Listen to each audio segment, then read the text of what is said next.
మీకు అప్పగిస్తూ ఎక్కడ కూడా ఎలాంటి డిస్టర్బెన్స్ లేకుండా సహాయం చేయమని యేసు పరిశుద్ధ నామములో వేడుకొంచున్నాం నా తండ్రి. ఆమేన్.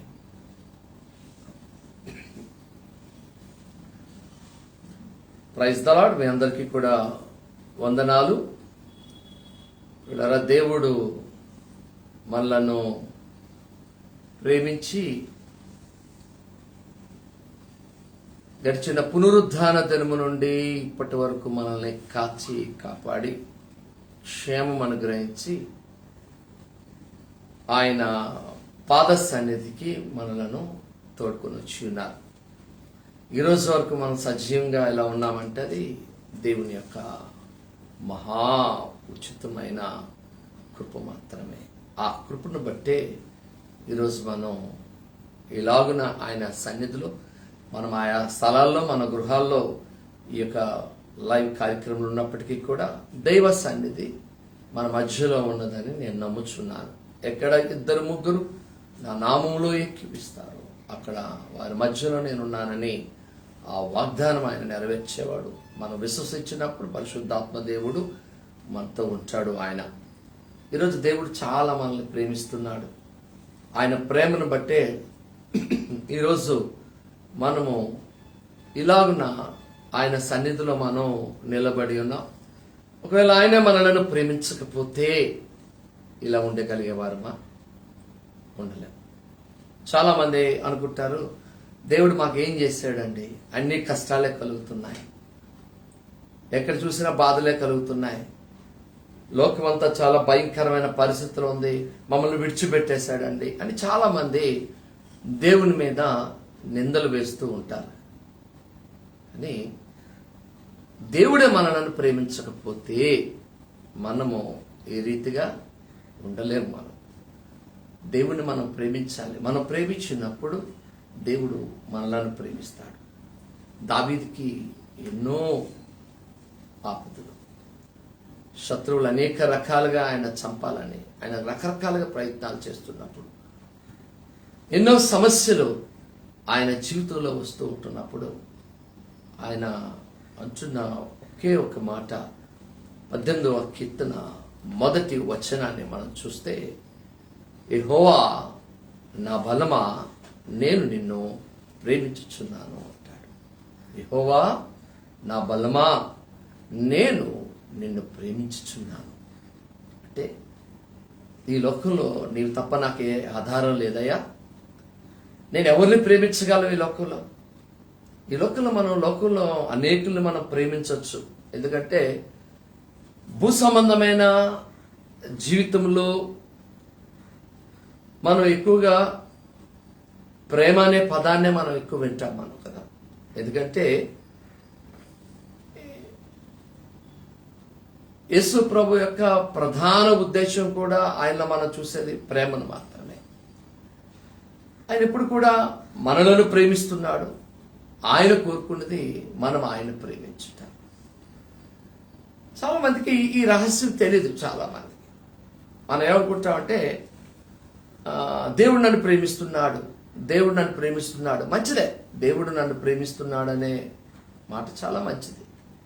కానీ ఒక రహస్యం ఏంటంటే ఆయన నిన్ను ఎలాగనైతే ప్రేమిస్తున్నాడో నీవు కూడా ఆయన్ను అలాగనే ప్రేమించాలని ఆయన ఆశపడుతున్నాడు.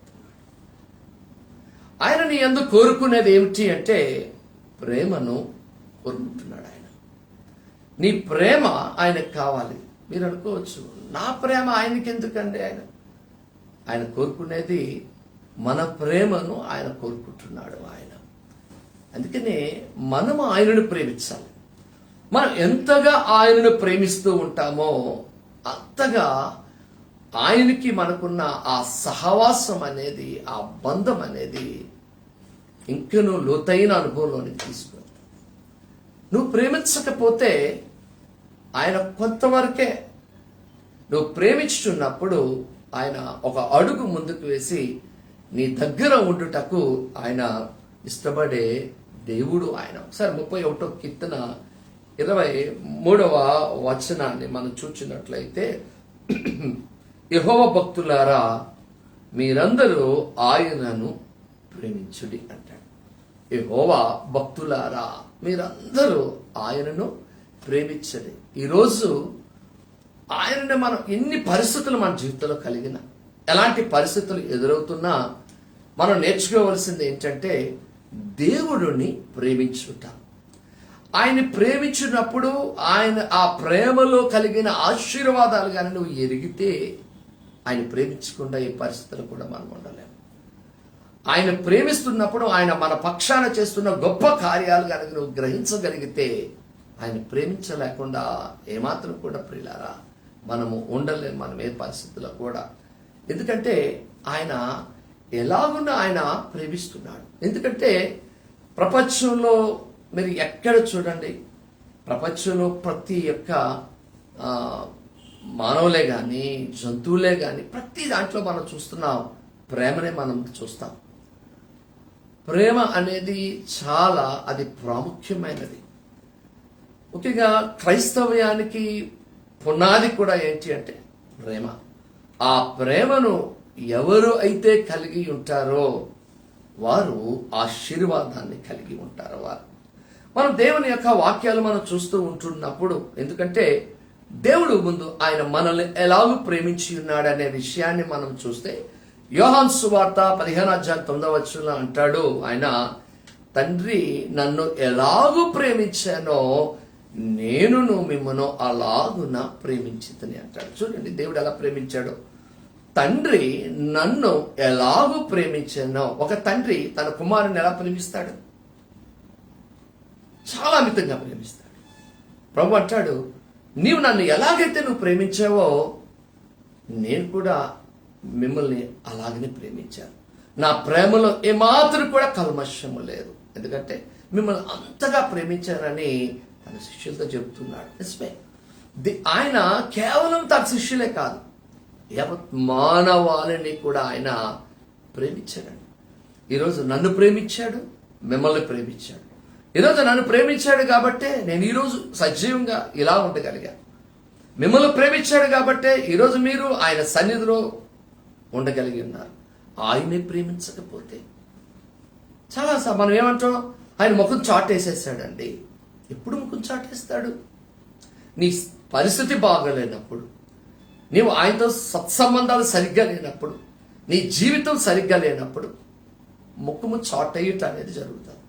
కానీ నీవు దేవునితో సంబంధాన్ని కలిగినప్పుడు ఆయన ఏ స్థితిలో కూడా ముఖాన్ని అనేది చాటు వేసే దేవుడు కాదు, ఎంత మాత్రం కూడా. ఆయన ఎప్పుడైతే ఆయన మీద నువ్వు ఆధారపడి ఆయనను ప్రేమిస్తూ ఆయన అడుగుజాడల్లో ఎవరైతే వెంబడిస్తారో ఖచ్చితంగా ఆయన నీ పక్షాన ఉండి ఆయన కార్యములు చేస్తున్న దేవుడు ఆయన.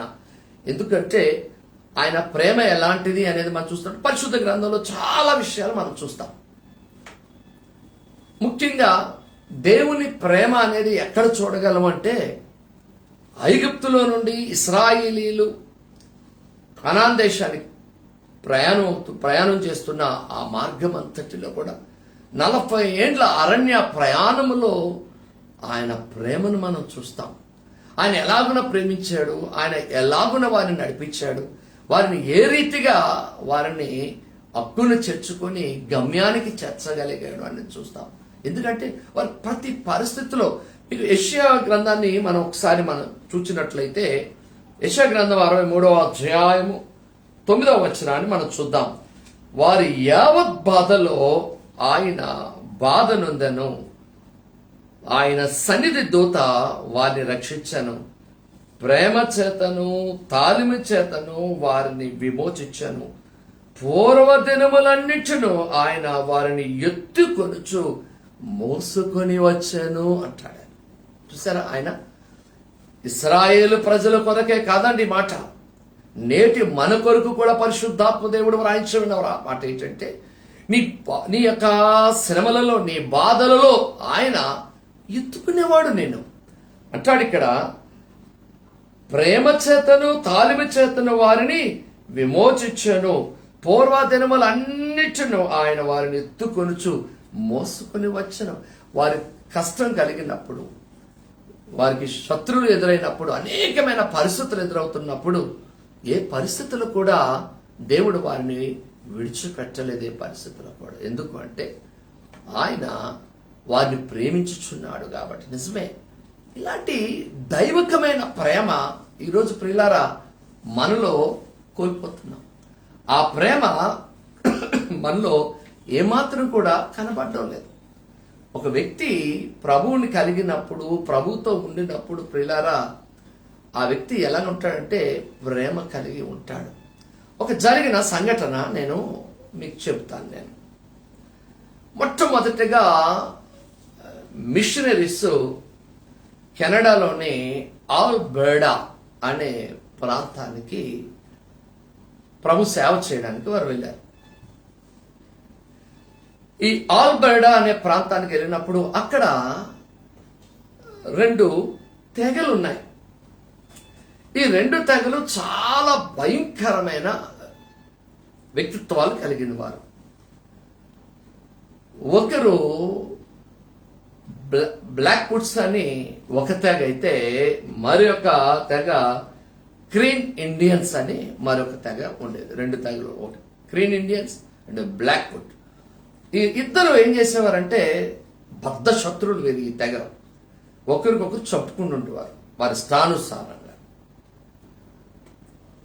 మొత్తానికి ఈ ఆల్బర్టా ప్రాంతానికి వచ్చిన మిషనరీస్ క్రీన్ ఇండియన్స్ లోకి వెళ్ళి దేవుని యొక్క సువార్తను ప్రకటించి, ఆయన ప్రేమను ప్రకటించి వారిని చాలా మందిని క్రైస్తవులుగా చేసేసారు.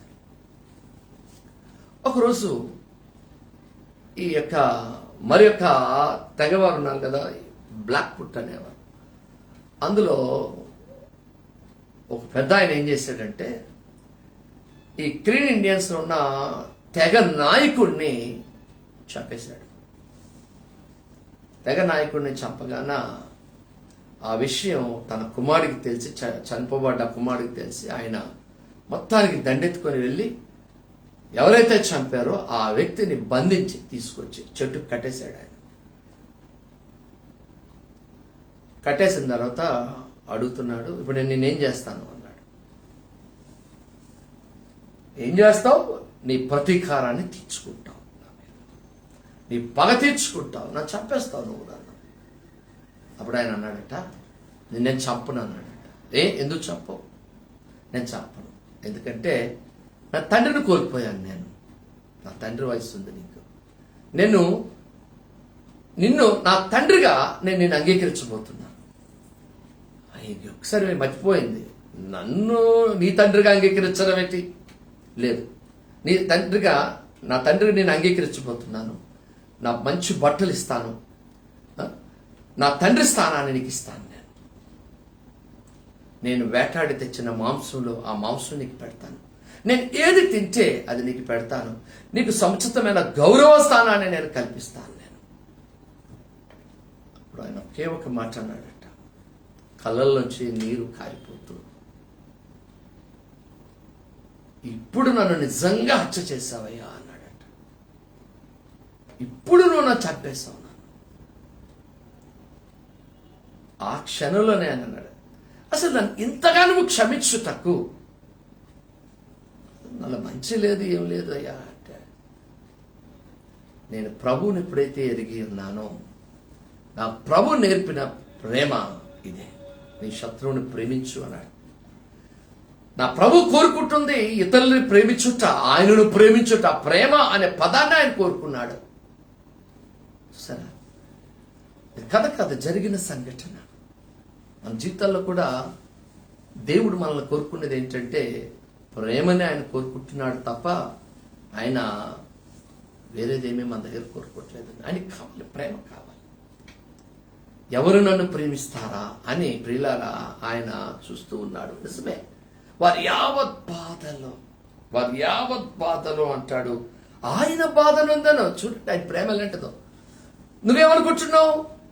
నా బాధను ఆయన చూడలేదు, నా కన్నీరుని ఆయన చూడలేదు. అసలు నా మోకాలు నలిగిపోతే నా మోకాలను అసలు పట్టించుకోవట్లేదండి ఈయన. లేదు, నీ మోకాలను చూస్తున్నాడు ఆయన. నువ్వు కడుపు మార్చుకొని ప్రార్థన చేస్తూ ఉంటే ఆయన కూడా బాధపడుతున్నాడు. నీవు కారుస్తున్న కన్నీరు ఆయన చూస్తూ ఉన్నాడు. అందుకనే దావీదు అంటాడు, అయ్యా నా కన్నీరు నీ బుడ్డిలో నీవు ఉంచి ఉన్నావు, అవి నీ కవిలలో కనబడుతున్నాయి అన్నాడు. ఉత్తనే అలా నా ప్రభు ప్రేమ ఎలాంటిదో నాకు తెలుసు, నేను కారుస్తున్న కన్నీరు వృధాగా పోదు, ఆ కన్నీరు తన బుడ్డిలో ఉంచేవాడు ఆయన. కాబట్టి ప్రియులారా, ఇక్కడ అంటున్న మాట, వారు యావత్ బాధలో వారు నడుస్తూ ఉంటున్నప్పుడు, వారు చేస్తున్నప్పుడు ఎక్కడ ఎండ తగిలేస్తుందో మేఘస్తంభంగా, ఏమండి చీకటైతే ఏ యొక్క విషసర్పాలు వెళ్ళి కాడు వేస్తాయో వెలిగించుటకు రాత్రి అగ్నిస్తంభంగా, వారికి ఆకలి లేకుండా వారి మన్నాను కురిపించి నీరు కావాలంటే నీటిని సృష్టించి నీటి ఓటల్ని కలుగజేసి అనేకమైన అద్భుతాలు వారి యావ బాధలో ఆయన బాధ నొందేటట్టు ఆయన సన్నిధి దూత వారిని రక్షించాను. చూసారా, నువ్వేమనుకుంటున్నావు ఈరోజు ప్రియులారా? ఇప్పుడు ప్రస్తుత పరిస్థితుల్లో లేదా ఈ లోకంలో మనం వెళ్తూ ఉన్నప్పుడు ఎన్నో రకాల పరిస్థితులు. కుటుంబం అనేది ఒక పడవ లాంటి ప్రయాణం కదా, ఆటుపోటులతో వెళ్ళిపోతూ ఉంటుంది, దాంతో పోలుస్తారు కదా. ఈ ప్రయాణంలో వెళ్ళిపోతున్నప్పుడు ఎన్నో ఇబ్బందులు, ఎన్నో సమస్యలు, ఎన్నో శ్రమలు, వీటన్నిటినీ ఎదుర్కొని నావ ముందుకు వెళ్ళిపోతూ ఉంటున్నప్పుడు ఒకసారి విసిగిపోతాం, ఇక చాలేదు అనుకుంటాం, ఇక చాలేదు, ఇంకెందుకు, ఇక చాలే అనుకుంటాం. మనం ఎప్పుడు కూడా మనం దైవ సన్నిధిలో మనం ఉంటున్నప్పుడు మనము ప్రియులారా, మనం దేవునితో సరియైన స్థితిలో ఉన్నామా లేదని మనం గ్రహించేవారుగా ప్రియులారా మనం ఉండాలి. మనం ఎందుకు అంటే చూడండి, ఆయన ప్రేమ ఒకసారి హోషేయ గ్రంథాన్ని మనం చూచినట్లయితే 11వ అధ్యాయము 4వ వచనంలో అంటాడు, ఒకడు మనుష్యులను తోడుకొని పోవునట్లుగా స్నేహబంధములతో నేను వారిని బంధించి ఆకర్షించుతనే, ఒకడు పశువుల మీదకి కాడిని తీసినట్లు నేను వారి కాడిని తీసి వారి ఎదుట భోజనం పెట్టితని అంటాడు. చూసా, ఆయన నిందిస్తున్న వారి మీద, ఆయన అవమానించే వారిని ఎలాంటి వారి దగ్గర ఆయన చూపేది ఒకటే, ప్రేమను మాత్రమే. మనం చూపించం ప్రేమ. మనల్ని ఎవరైనా ఏమన్నారంటే మనం కక్ష తీర్చుకునేంత వరకు కూడా నిద్రపోం. కానీ దేవుని ప్రేమ ఎలాంటిదంటే, ఒకవేళ నువ్వు ఇష్టానుసారంగా తిరుగుతూ ఉన్నా చేస్తున్నా, దేవుని ప్రేమ ఏంటంటే ఆ ప్రేమ నిన్ను వెంబడించే ప్రేమ. ఆ ప్రేమను మనం గ్రహించలేం మనం. ఎందుకు అంటే చూడండి, 11వ అధ్యాయము 3వ వచనం అంటాడు, ఎఫ్రాయిమును చెయ్యి పట్టుకొని వానికి నడక నేర్పిన వాడును నేనే, వారిని కౌగిలించుకుని వాడును నేనే వారిని స్వస్థపరిచిన వాడునే. నా సంగతి వారు మనస్సున పట్టలేదు. ఎఫ్రాయిం, నీకు నడక నేర్పానయ్యా, నీకు నేను స్వస్థపరిచాను అని మనస్సు పెట్టలేదు వారు. కానీ మనసు పెట్టకపోయినా స్నేహబంధములతో నేను వారిని ఆకర్షించుతని అంటాడు, నేను వారికి భోజనం పెట్టాను అంటాడు. ఒకటి ఆలోచించండి, మన కొరకే ఈ లోకానికి వచ్చి మన కొరకే ప్రాణాన్ని త్యాగం చేసి ఆయన ఎన్నో బాధలు అనుభవించిన ఆయన ఈరోజు నువ్వు కష్టంలో ఉంటే చూడకుండా ముఖము తిప్పేవాడా? ఆయన కాదు కదా, ముఖం తిప్పేవాడు. నువ్వు ప్రార్థన చేస్తూ ఉంటే, నువ్వు కన్నీరు కారుస్తుంటే ఆయన నీ ప్రార్థనకి చెవి అవ్వకుండా నాకెందుకులే అనేవాడు కాదు కదా ఆయన. చూసారా, మనం ఎప్పుడైతే ఆయనతో పెనవేసుకుపోతూ ఉంటామో, ఆయన కావాలదే, నువ్వు నాతో అంటుకట్టబడి ఉండాలి, నన్ను తప్ప నువ్వు ఎవరిని ప్రేమించుకోవాలి. చూసారా, ఇక్కడ అంటున్నాడు, ఆయన ఇష్టానుసారంగా తిరుగుతున్న ఎఫ్రాయిం చెప్తాడు, ఎఫ్రాయిం, నీకు నేను నడక నేర్పాను, నేను స్వస్థపరిచాను, నీ పక్షాన ఎన్ని కాదు కౌగిలించుకున్నాడట. నేను కౌగిలించుకున్నాను, కానీ నువ్వు మనసు పెట్టడం లేదు. ఈరోజు ఎన్ని చేసినా చాలా మంది గ్రహించలేకపోతున్నారు. దేవుడు చేసిన అద్భుతాలు ఆశ్చర్యంగా చిన్న కష్టం వస్తే మర్చిపోతున్నారు. ఒకసారి మీరు జరిగిన విషయాలు జ్ఞాపకం చేసుకోండి. ఒకప్పుడు మీ జీవితంలో ఎన్నెన్ని అద్భుతాలు ఆశ్చర్య కార్యాలు చేశాడు ఒక్కసారి జ్ఞాపకం తెచ్చుకోండి. చాలాసార్లు చాలామంది అది జ్ఞాపకం తెచ్చుకోకుండా దేవుని మీద మనం ఏం చేస్తూ ఉంటామంటే నిందలు వేస్తూ ఉంటాం. ఒకసారి మనల్ని మనం అందుకనే మనం పరీక్షించుకోవాలి. ఒకసారి ప్రభువా నేను ఎలా అందుకనే పౌలు 1 కొరింథీ రాసిన పత్రిక 13వ అధ్యాయం 13వ వచనం అంటాడు, విశ్వాసము, నిరీక్షణ, ప్రేమ అనే 3 విషయాలు చెబుతూ అందులో శ్రేష్టమైనది ఏది అంటాడంటే ప్రేమే అంటాడు ఆయన. విశ్వాసం, నిరీక్షణ, ప్రేమ, ఈ 3 ప్రాముఖ్యమైన పదాలు ఇవి. కానీ ఈ ప్రాముఖ్యమైన పదాలలో శ్రేష్టమైనది చెప్తాడు ప్రేమ. ఈరోజు లోకం ప్రేమ లేకుండా సరే. అసలు ప్రేమ అనే విషయాన్ని మనం చూస్తే అర్థం ఏంటి? ప్రేమ అంటే అసలు ఏంటి? ప్రేమ అంటే ప్రేమ అని నీ దేవుని మాటను నువ్వు ఆజ్ఞలు పాటిస్తే ఆయన ప్రేమిస్తున్నట్టే. ఆయన వాక్యం ఏది చెప్పితే దాని ప్రకారం జీవించేవాడు అయితే నువ్వు ఆయన ప్రేమిస్తున్నట్టే. దేవుడి ప్రేమ ఎలాగని మనం చూడగలమంటే ఆయన కఠినమైన ఇది నీకు ఇష్టం, దేవునికి ఇష్టం లేదు, నాకు ఇష్టం లేదు, అది నువ్వు అది విడిచిపెట్టు అంటాడు ఆయన. ఓకే ప్రభా నువ్వు విడిచిపెట్టమన్నా నేను విడిచిపెడతాను, నాకు చాలా ఇష్టం, అది నేను వదులుకోలేను, అది కానీ నీకు ఇష్టం లేదు నేను చేయను, నీకు ఇష్టం లేదు నేను పనులు చేయనని ఎప్పుడైతే ఆయనకి ఇష్టం లేని మనం దూరం చేసుకుంటామో ప్రభు అంటాడు నువ్వు నన్ను ప్రేమిస్తున్నావు నిజంగా అంటాడు. సరే కొంతమంది కొన్ని అలవాట్లు కొన్ని దీన్ని బట్టి చేసుకోకుండా దేవుడు అంటే ఎన్నో విషయాలు చెప్తున్నప్పుడు చాలా మంది ఏం చేస్తారంటే దేవుని ప్రేమను గ్రహించలేరు. ఒక ఆయన మంచి అంటే సంఘంలో మంచి చక్కట పాత్రను కలిగి ఉన్నాడు. ఆయన పెద్దగా ఉన్నాడు, అన్ని బాగానే ఉన్నాయి ఏంటి, చాలా అన్ని బాగానే ఉన్నాయి. కానీ ఆయన ఉన్న ఒక అలవాటు ఉంది, ఏంటంటే మందు తాగే అలవాటు ఉందట ఆయనకి.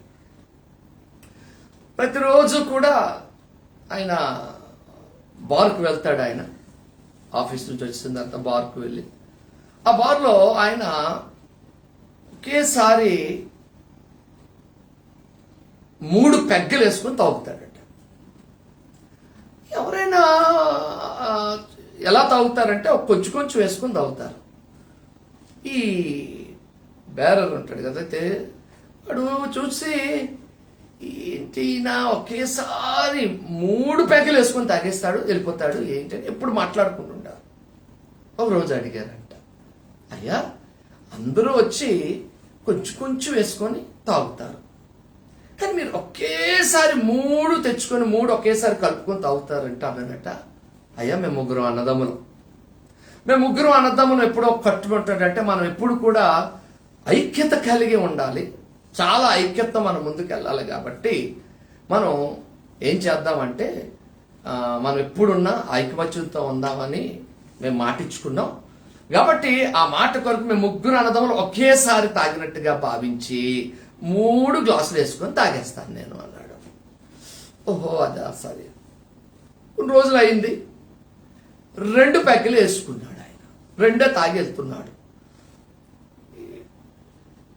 ఈ మళ్ళీ డౌట్ వచ్చింది, అయ్యా 2 తాగుతున్నాడు అంటే ఒక 3 అన్నదమ్ముల్లో ఒక ఆయన చనిపోయాడేమో అనుకున్నారు.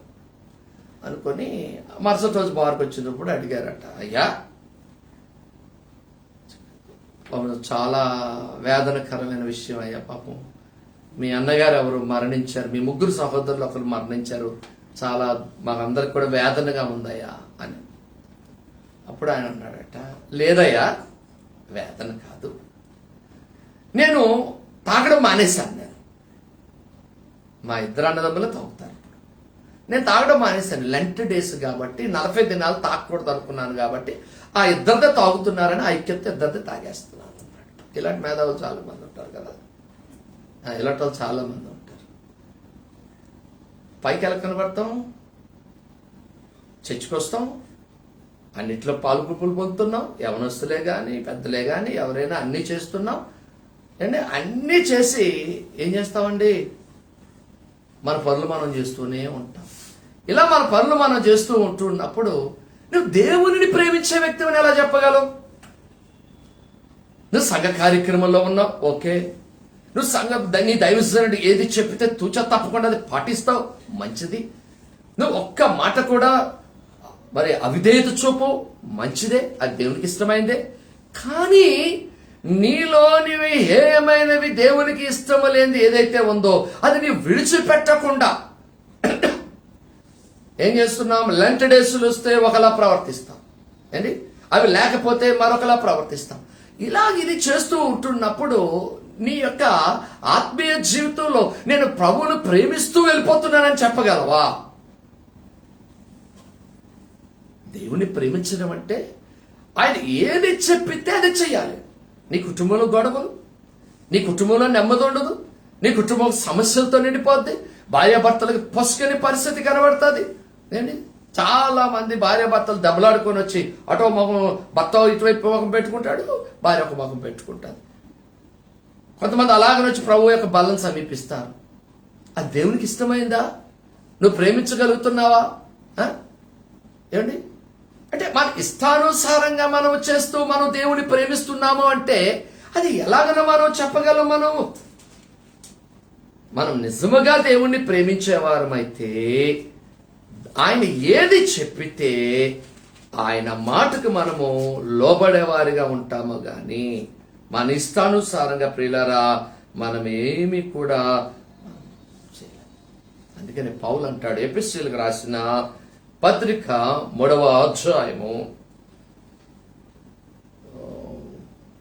19వ వచనం చూస్తే, జ్ఞానమునకు మించిన క్రీస్తు ప్రేమను తెలుసుకొనుటకు తగిన శక్తి గలవారు కావాలని ప్రార్థన చేస్తున్నాను అంటాడు. ఎఫెసీలో ఉన్న విశ్వాసులకి, సంఘానికి రాస్తూ అంటాడు, క్రీస్తు యొక్క ప్రేమను మీరు తెలుసుకోవాలి. అసలు క్రీస్తు ప్రేమ ఏమిటో ఈరోజు చాలా మందికి అవగాహన లేదు. ప్రభు ప్రేమను గ్రహించలేకపోతున్నారు. నీ కుటుంబము దేవుని మాటకి విధేయత కలిగి కుటుంబం అంతా చక్కగా ఉంది అంటే నువ్వు దేవుని ప్రేమిస్తున్నారంటే అది గుర్తుపెట్టుకోండి. దేవుని మాట ఏది చెబితే మేము అది చేస్తున్నాం, ఆయన చిత్తానికి మేము లోబడుతున్నాం అనుకునేవారు దేవుణ్ణి ప్రేమిస్తారు. నా ఇష్టం అండి, నా ఇష్టానుసారంగా నేను నడుస్తాను అనేవాడు దేవుణ్ణి ప్రేమించేవాడు ఏమాత్రం కూడా ప్రియులారా మనం చెప్పలేం ఏ పరిస్థితిలో కూడా. అందుకే మనల్ని మనం ఒకసారి ఆలోచించాలి. నువ్వు ప్రేమించాలి ఆయన్ని. ఎలాగైనా ప్రేమించాలి, ఎలాగైనా ప్రేమించాలి. అందుకనే మనం దేవుని ప్రేమిస్తున్నావులే, మన కుటుంబం ఎలా ప్రేమిస్తుందో. తెల్లవారు నువ్వు ప్రార్థన చేసుకుంటావు, ఇంట్లో అందరూ ఏంటి తెల్లవారి ప్రార్థన చేసుకున్నంత మాత్రం ప్రతి ఒక్కడు చేసే పని అది. ప్రతి ఒక్కడు ప్రార్థన చేస్తాడు. తెల్లవారు లేచి ఒక పావుగంటో అరగంటో ప్రార్థన, అది ఆ ప్రార్థన చేసినంత మాత్రం దేవుణ్ణి ప్రేమించినట్టు కాదండి. ఆయన ఆజ్ఞలు గైకొనాలి. నీ కుటుంబం, నీ పరిస్థితి ఎలాగుంది, నీ కుటుంబం ఎలాగుంది. కొంతమంది అక్కడ తిరుగుతూ ఇక్కడ తిరుగుతూ అది చేస్తారు. దేవుడికి ఇష్టమా అది? ఏంటి అటు వెళ్ళడం ఇటు వెళ్ళడం ఇటు వెళ్ళడం. కొంతమంది కుటుంబాలు వెడగొట్టేస్తుంటారు, కొంతమంది కుటుంబాల్లో లేని చిచ్చు పెట్టేస్తుంటారు, కొంతమంది కుటుంబాలను ఎలా ఒకలాగా నాశనం చేయాలని చూస్తూ ఉంటారు. కొంతమందికి అదొక చాలా మనుషులు ఒక్కొక్కరు ఒక్కొక్క రకంగా ఉంటారండి. ఎందుకంటే ఈ పరిచర్లో అనేకులు మేము చూస్తున్నప్పుడు రకరకాల స్వభావమైన వారు కనబడుతుంటారు. ఇలా రకరకాల స్వభావం అయిన వారు, ఈ రకరకాల స్వభావాలు కనబడినప్పుడు అలా ఏమనుకుంటారంటే మేము మంచి విశ్వాసం అనుకుంటారు, మాకన్నా విశ్వాసం ఇంకొకరు లేరు అనుకుంటారు. ఓ చర్చిలో అన్నట్ట మరియమ్మ అని ఒక మంచి విశ్వాసే, చాలా ప్రార్థన అన్నిట్లో ఉన్నాయి. కానీ ఆమెకు ఒక గుణం ఉంది. ఏంటో తెలుసా? ఎవరైనా కానీ అన్యోన్యంగా ఉంటే, ఒకరోజు ఒక సహోదరుతోటి ఏదో చిన్న ప్రార్థన విషయం, ఏదో చిన్న గొడవ వచ్చి చిన్న మాట అంతే. ఈవిలో తెలియని కక్ష వచ్చేసింది. ఏం చేయాలి, నీ పని చెప్తాను అని చెప్పి. కొంతమందికి ఉన్న జబ్బు ఏంటి అంటే చెప్పుడు మాటలు చాలా వింటారు. ఎవరైనా ఏదని చెప్తే చాలా సులువుగా చెప్పుడు మాటలు వింటూ ఉంటారు. ఈమె ఒకరోజు మొత్తం అలా నెమ్మది మాట్లాడుతూ అందంట, మీ ఆయన చాలా మంచోడు, కానీ ఒకటే, పూర్వ జన్మలో మీ ఆయన గాడిద నాకు దేవుడు బయలుపరిచాడు. మీ ఆయన గాడిద, ఉప్పు మూటలు మోసే గాడిద అంట. నీకలా తెలుసు? నాకు దేవుడు పోనీ ఒకవేళ నీకు కానీ అనుమానం అయితే నీకెప్పుడు వీలైతప్పుడు ఆయన వీపుని నాకు చూడు అందంట. సరే చూస్తాను. గాడిద ఇంకా అప్పటి నుంచి భర్తను చూడగానే కొంచెం ఆవిడ చెప్పే మాటే గుర్తొచ్చేదట. భర్తకి వెళ్ళాను, బ్రదర్ ఒక విషయం చెప్తానేమనుకోవద్దు, మీ మీ ఆవిడ మంచిదే కానీ పూర్వజన్మలో మీ ఆవిడ కుక్క నాకు బయలుపరిచాడు దేవుడు. నీకెలా తెలుసు? నీకు అంత అనుమానం అయితే చూడావిడ నవ్వుతుంది నిన్ను అన్నాడట. సరే ఇంటికి వెళ్ళిపోయిన తర్వాత నటిస్తున్నాడు పడుకున్నట్టు. ఏం చేస్తుంది మా ఆవిడ చెప్పింది. ఆవిడ ఏం చేస్తుందంటే ఇది గాడిదా కాదని ఆ వీపుని నెమ్మదిగా నాకుతుందంట. నాకితే ఏముంటుంది? ఉప్పు ఉంటుంది, చెమట కదా. వెంటనే నేను చూసి నువ్వు కుక్కవా అన్నాడట.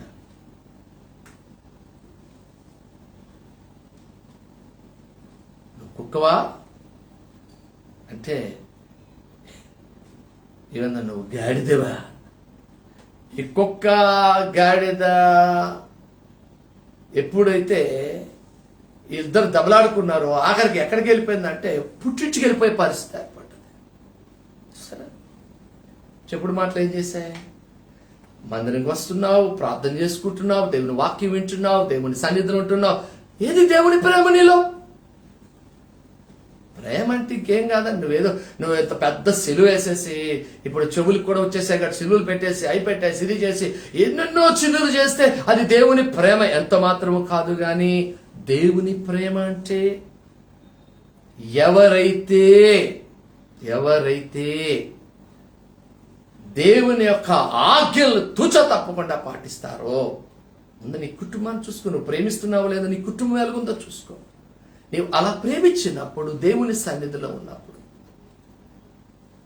నీ పూర్ణాత్మతో నీ పూర్ణ మనసుతో నీ దేవుణ్ణి నీవు ప్రేమించవలను. ఆయన కోరుకుంటున్నాడు, నీ ప్రేమను కోరుకుంటున్నాడు ఆయన. కాబట్టి ప్రియులారా, ప్రభా నేను నిన్ను ప్రేమించగలుగుతున్నాను. నువ్వు ఆయన ప్రేమించినప్పుడు ప్రియులారా, ఆయన యొక్క ప్రేమ నిన్ను ఏ స్థితిలో ఉంచుతాది? ఒకసారి నిర్గమాకాండాన్ని మనం చూద్దాం. నిర్గమాకాండము 20వ అధ్యాయము 6వ వచనాన్ని చూస్తే, నన్ను ప్రేమించి నా ఆజ్ఞలు గైకొన్న వారిని 1000 తరముల వరకు కరుణించువాడనై ఉన్నాను అంటాడు. హల్లెలూయా. నన్ను ఎవరైతే ప్రేమిస్తారో, నన్ను ప్రేమించి నా ఆజ్ఞలు గైకొన్న వారిని, ఎవరు అయితే నా ఆజ్ఞలను గైకుంటారో, ఎవరైతే నా ఆజ్ఞలు గైకుంటారో, చూసారా,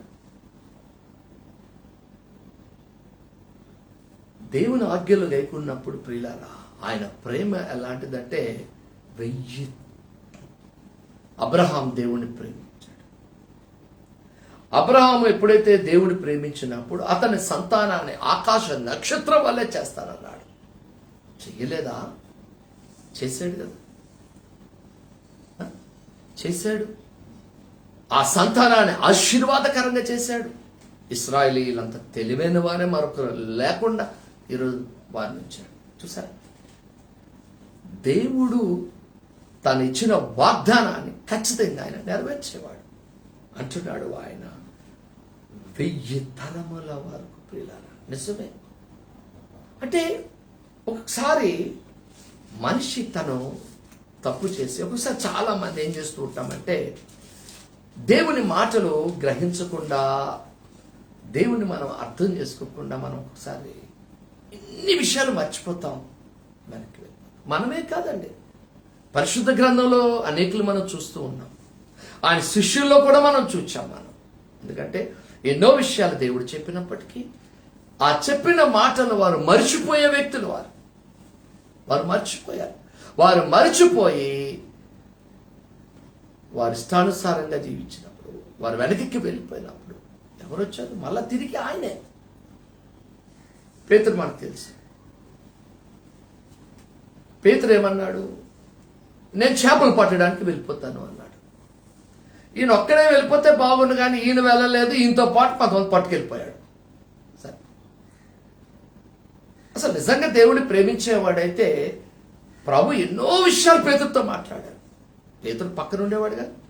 పేతురుతో ఎన్నో విషయాలు చెప్పాడు. ఇంకోటి ఏంటంటే, నువ్వు బండవు, నీ మీద నేను సంఘానికి కడతాను అన్నాడు. అదే 12 మందిలో ఈయనకున్న భాగ్యం ఎవరికీ లేదు. అదే నువ్వు సంఘానివి, నీ మీద నేను సంఘాన్ని కట్టబోతున్నాను, నీ ద్వారా సంఘాన్ని లేపుతాను నేను, నువ్వు బండవి.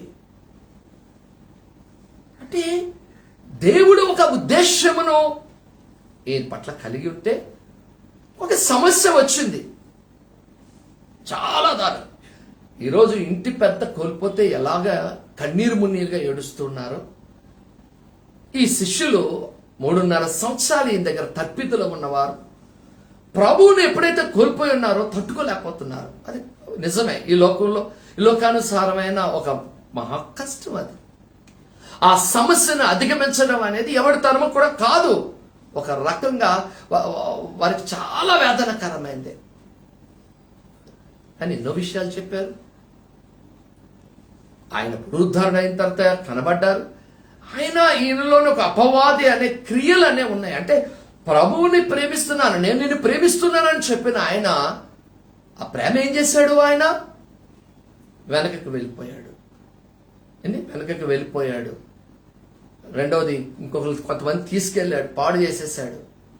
ఇవన్నీ అయిపోయి దేవుడు అన్ని చూస్తున్నాడా లేదా? ప్రభువే వారి దగ్గరికి వెళ్ళాడు. చేపలు పట్టలేని పరిస్థితులు ఉన్నప్పుడు ఆ రాత్రి అంతా ఇంకా అప్సెట్ అయిపోయాడు. ఎలాంటి పరిస్థితిలో ఉన్నాడు అంటే, నేను ఎంత అద్భుతమైన, అసలు ఆయన ప్రొఫెషన్ ఏంటండి? చేపలు పట్టుట. గలిలీ సముద్రంలో ఎక్కడ ఏ చేప దొరుకుతుందో, ఏ సమయంలో ఎక్కడ ఏది ఉంటుందో, గలిలీ సముద్రం లోతుపాతులు ఎరిగిన వ్యక్తి ఆయన. అంతటి అనుభవశాలి ప్రభువుని విడిచి ఎప్పుడైతే తన సొంత నిర్ణయముతో ఆ ప్రేమను పక్కన పెట్టేశాడు, నా సొంత నిర్ణయాన్ని నేను తీసుకుంటున్నాను అన్నాడు. ఆ సొంత నిర్ణయంతో బయటికి వెళ్ళాడు, కష్టపడుతున్నాడు. ఏమీ సాధించలేకపోయాడే. ఏమీ సాధించలేకపోయాడు. రాత్రంతా ప్రయాసపడుతున్నాడు. ఏమీ దొరకట్లేని పరిస్థితిలో ప్రభు మాత్రం ఎంత ప్రేమ కలిగిన దేవుడు అంటేనండి. ఆయన వచ్చాడు. సరే, ఆ పక్క వల్లేయండి అన్నాడు. వారు వేశారు, చేపలు పట్టారు. అని మనకు తెలిసిన విషయాలే. అంతకన్నా దేవుని ప్రేమ మనం చూస్తాం. ప్రభువుని గుర్తెరగలేకపోయాడు. యేసు ప్రేమించిన శిష్యుడు చెప్తున్నాడు, ఆయన ప్రభువు సుమే, దేవుడు ప్రభు అని చెప్పేటప్పటికీ ఆయన ఏం చేశాడండి? ఆయన వెంటనే ఆయన సముద్రం వస్త్రహీనుడై ఉన్నందున, ఇది చాలా వేదనకరం కదా. యోహాను సువార్త 21వ అధ్యాయం 7వ వచనంలో మనం చూస్తాం. ఆయన ప్రభు అని సీమోను పేతురు విని వస్త్రహీనుడై ఉన్నందున పైబట్ట వేసి సముద్రంలో దుంకేశాడట. చూడలేకపోయాడు. ఆనాడు ఆదాము అవ్వ ఎలాగైతే చెట్టు చాటున ప్రభువును చూసి దాగుండిపోయి ఉన్నారో, మళ్ళా అలాంటి స్థితి ఇక్కడ చూస్తున్నాము. ఆ సముద్రంలో గింతేశాడు. నా ప్రభువుని నేను చూడలేను. నేను ఏది నీ ప్రేమ? నీ కొరకు ఎన్నో వాగ్దానాలు చేశాడు. వాగ్దానాలు నెరవేరడానికి నీ జీవితంలో కొన్ని శ్రమలు నీ ముందుకు వస్తున్నప్పుడు వాటిని అధిగమిస్తూ నువ్వు వెళ్ళినప్పుడే వాగ్దానాలు చూడగలవు. కానీ ఆ సమస్యలకు నువ్వు భయపడిపోతే, ఆ సమస్యల వైపు నువ్వు చూస్తే, నువ్వు ఏ పరిస్థితుల్లో కూడా దేవుని వాగ్దానాలు స్వతంత్రించుకోలేవు. నిజముగా నీవు దేవుని ప్రేమించే వ్యక్తివైతే, ఆ ప్రేమలో నిల్చున్న వ్యక్తివైతే, నీ మీద మరణకరమైన పరిస్థితి నీ దగ్గరికి వచ్చినా ఇంకా నువ్వు నీ జీవితంలో నీ ప్రభుతో అంటుకట్టుబడే వెళ్తావు తప్ప ఏ స్థితిలో కూడా నువ్వు దేవునికి దూరముగా ఉండలేవు. అది గుర్తారు. ఈయన పారిపోయాడు. ప్రభుని చూడలేని పరిస్థితి కొరకు వెళ్ళిపోయాడు.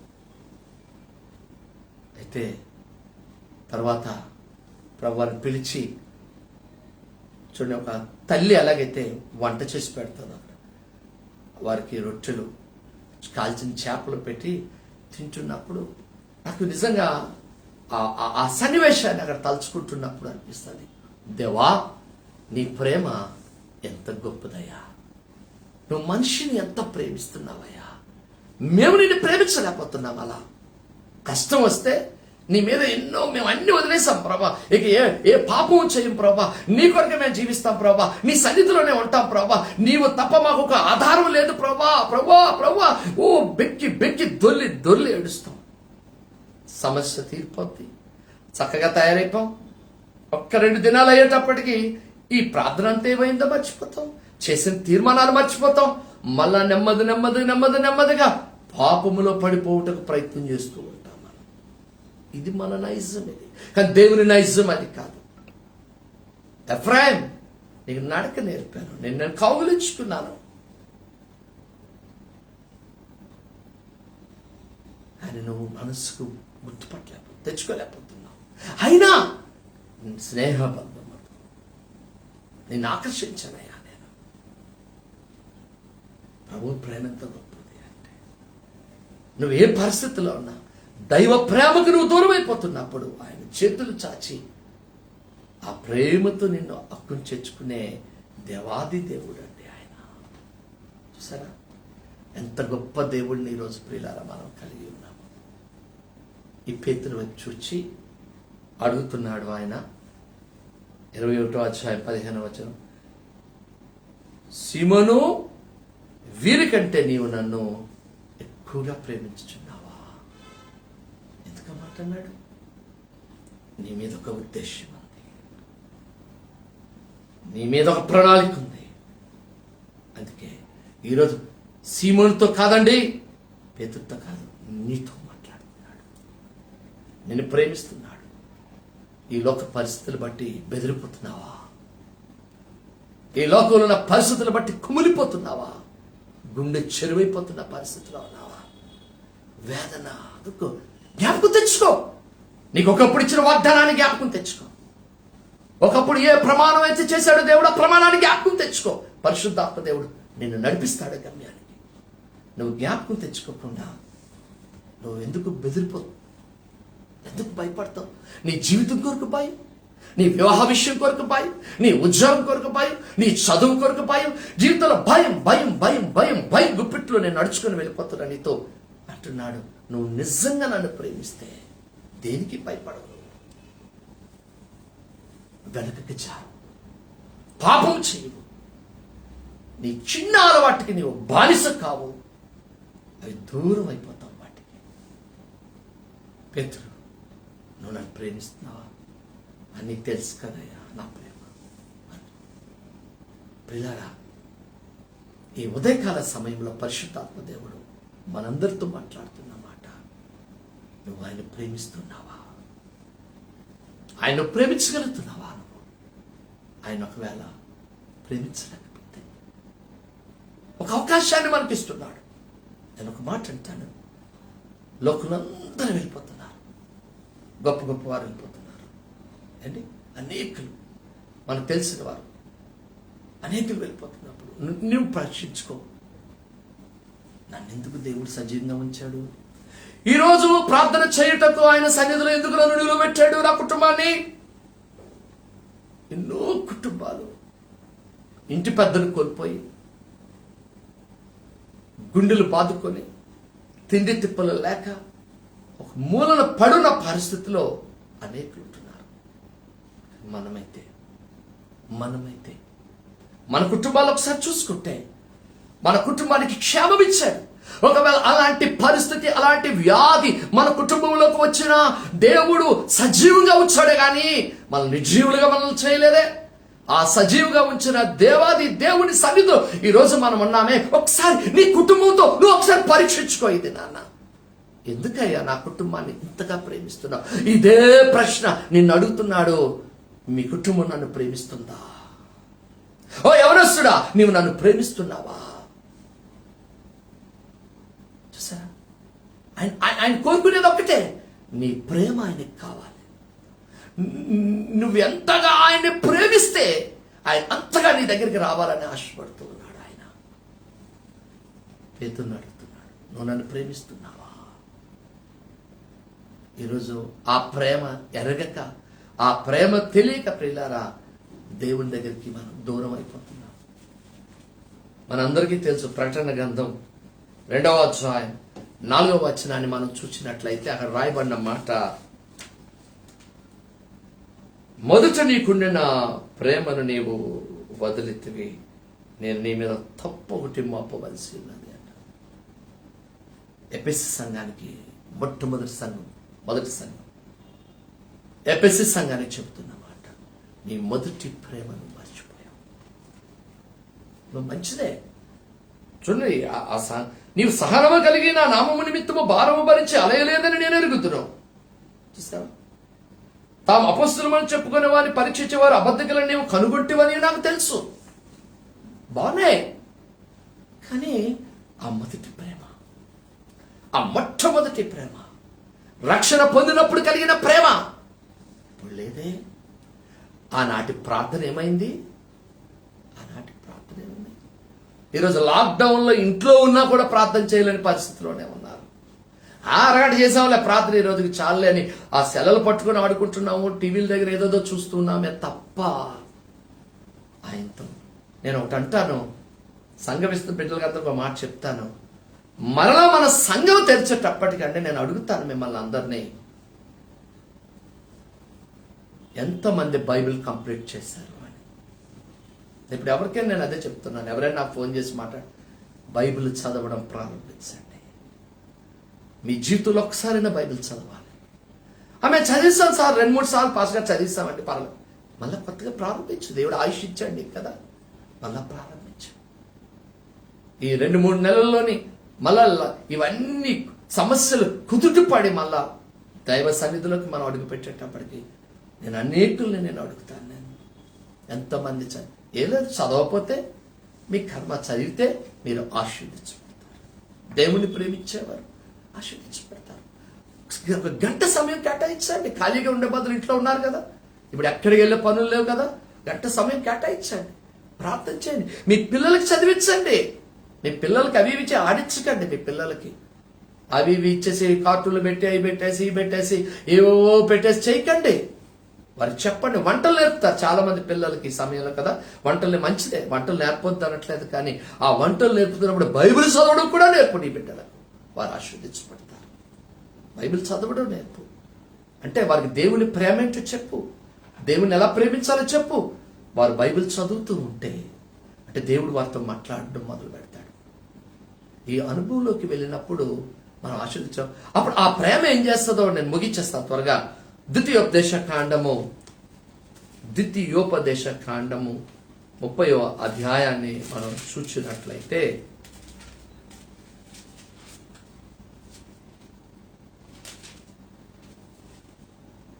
ఇరవై వచనాన్ని మనం చదువుకుందామండి.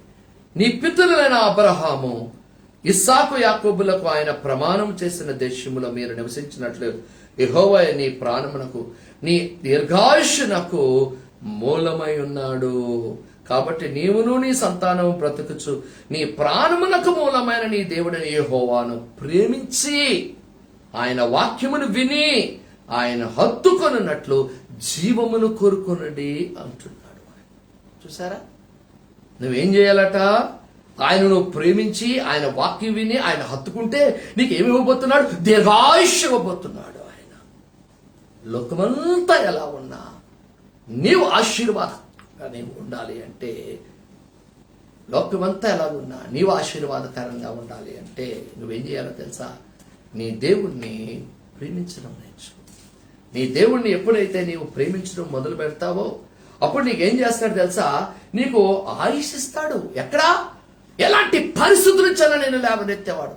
ఒకవేళ నువ్వు మరణకరణ వ్యాధుల నుండి నీ ఆక్సిజన్ లెవెల్స్ పడిపోయినా లేవనెత్తే దేవుడు నీ దేవుడు. ఎందుకో తెలుసా? ఆయన నువ్వు ప్రేమిస్తున్నావు కాబట్టి.